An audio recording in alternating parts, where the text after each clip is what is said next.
Asibhizange siphinde sidibane. Kwavele kwathi kwaka.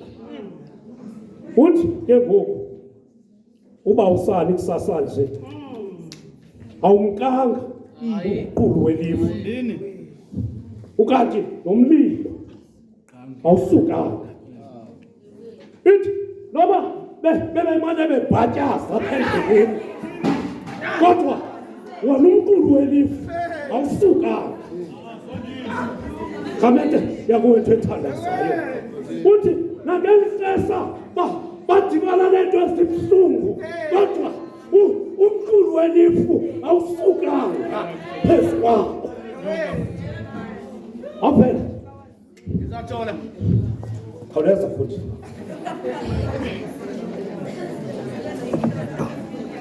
Lokho manje thabathe ithuba nami. Ubulise kutata wasivuleleyo uqhubela lenkonzo. Hayi John, undini. Baba Shumayeli Ntoho mama. Ihamele kaThixo yonke lapha. Mina emaqanda egameni lenkosi molweni. Sikila zinhliziyoni. Idlelane. Ukusondisa kuba kusecaweni. Malibulele lenhlonto. Iyenzile. Uthi ubawo ngaphambili. Incwadi ye-Exodus ubandile kakhulu. Kodwa ilizwi likaThixo lithi awusukanga umqulu welifu phezu kwabo. Kwakunye negqanga lojulile. Mphathi. Mjoli xa usondela mhlawumbe nami uba bendinophawula phansi kwalamazwi wathethileyo kaMshumayeli. Bendinochaphazela indawo ethile. Amasirayeli ayayazi destination. Ayayazi. Okay. Kodwa i-information ecritical uThixo uyigcine kuye. Indoba uhambo luzabaxesha. Hayi. Ona amasirayeli ayayazi indoba kubhekwaphi. Yes, buti. Kodwa into angayaziyo indoba kuzawuhanjwa njani. Lisiko lengqondo okanye malithi lisiko lomuntu onengqondo encinci upenika epenikela phofu into angenalwazi lwakhe. Bazalwane bami. Siyawathanda la maprofeti. Wena uyayazi intoba ufuna ntoni ebomini. Kodwa indlela Sondisa yoyifumana isesandleni sikaThixo. Itsho levesi.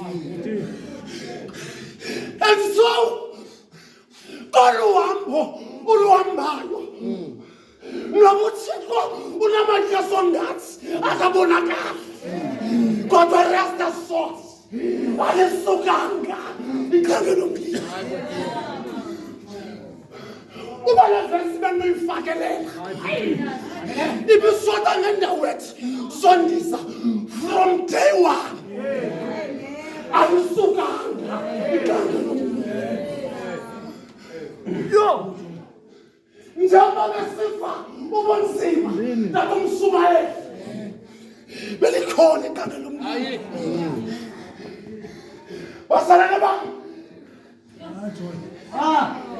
Siyawathanda la maprofeti. Zaza silapha. Masiphawule le ndawo. Ikhangela nomlilo nomqulu welifu. Alibalekise ingxaki. Yo. Uyabona le nto? YamaKristu anemihla. Wathi kuba sithandaza kumele noba singafika ingozi lonto. Hayi John. Ingozi lonto. Ngoba basirayi lapha. Nangelikasapheni ntalo. Injoba bekuphela amangwabana eyiphutha. Belikhona igange lomlilo. Kodwa uThixo wethu umane evuma sigqithe emililweni. Andiyazi into COVID-19 kwenze ntoni. Kodwa mandikuxelela into enye. From day one. Naba kaThixo zandisusa kuwe. Ilizwi likaThixo. Ulimtholi uzawusondela. Mandiyithethe lento basalele bami. Ilizwi likaThixo umqulu welifu awuzange ususwe phezu kwabo. Ingasiphazamisana kuthina sihamba kuzo kujonga abantu abaseqaleni kwethu. Samatriculate ngo-208 sonke kodwa jonga bona jonga mina bazalwane i-destination singayazi kodwa uThixo ufihla indlela ebheka ku-destination. So do not panic. God is around. Luthuzaba luhleka usithola uthi kwakha ucela uThobi ndiyamazi umhlawumbe uhleki nokingathi akasebenzi uThixo kodwa sinoThixo bazalwane bami athi amaciko uqophe bhaka. Don't panic. God is around. And so yazi lento intoba from day one ubulaleka nje usiva buhlungu usiva nzima. I-COVID-19 ithatha isihlobo zakho kodwa umqulu welifu neba kaThixo ayizange imke. Osekwekwe. Akuva nge.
lasecaweni. Andazi noba isono sam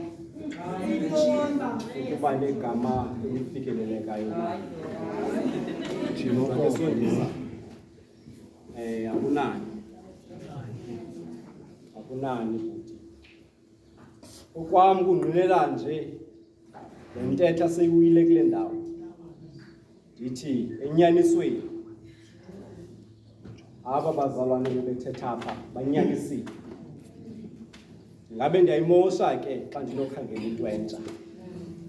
Ngoba bonke abakuthethileyo ukuko acisa kanye ncakasana imeko yamaSirayeli ukuphuma eJiphethe esingise ezweni lesithembiso.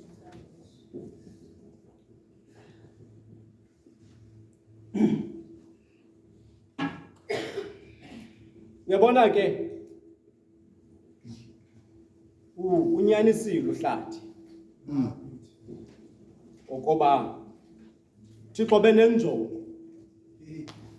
ngoba abazalwane abahambise kule ndlela abathabathise yona ukusingisa eKanani. We need to remember into yokuba amaSirayeli lidithuba eqinezelekile. Balikroba wona.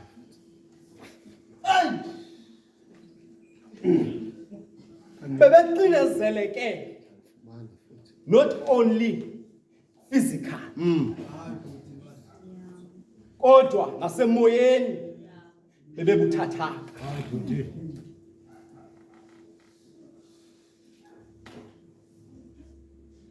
And so lendlela ibuyisa amaSirayeli ekumazini uThixo. Ngoba inkoliso yabo ibiseyihlela ukukhonza isithixo zaseJiphethe. And so uThixo abekunyenzelekile ukuba ahlambe laa ngqondo yakwaFaro ngoba hambisa kule ndlela. Abengabazondi ngoba hambisa indlela ende.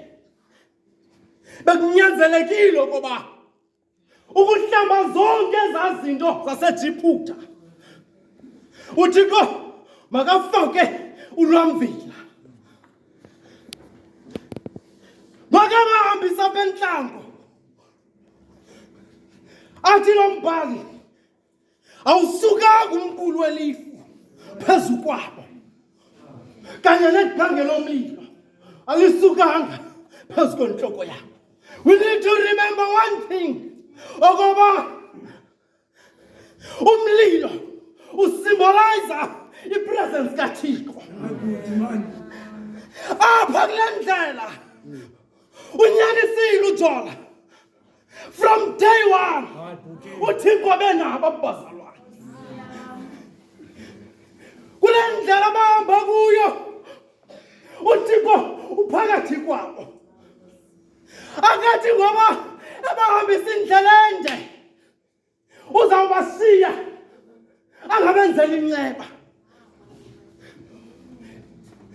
Ngelixesha uThixo abajikelezisa kule ntlango uyayazi ukuba laa nto wayithembise oYosefu kumihlanga phambili ubasa kanye kuyo. Lide lithuba nathi sidijisana nentlango ye-COVID-19. Utsho kahle mbongo ngoba sasigqibelane enonceba. Ababudala bendlala, we even doubted the existence kaThixo. Ngoba kaloku sishiywe ngabantu esibathandayo. To a point yoba uThixo samliba. To a point yoba uThixo sathi akasasithandi. Kodwa kuyabonakala ukuba uThixo usekhona for uba sikwazi ude sibe kule ndawo yenhlamvu. uThixo yena akasishiyanga, uThixo yena usekhona. Enkosi Jambasi, enkosi Sondisa, enkosini bazalwane. Kodwa ndiyarhalela into yokuba sithi xa sinduluka siyazi ukuba uThixo umqulu wakhe usekhona phezu kwethu. uThixo usahamba nathi kule ndlela kwaye sekukufitshane ngaphambili.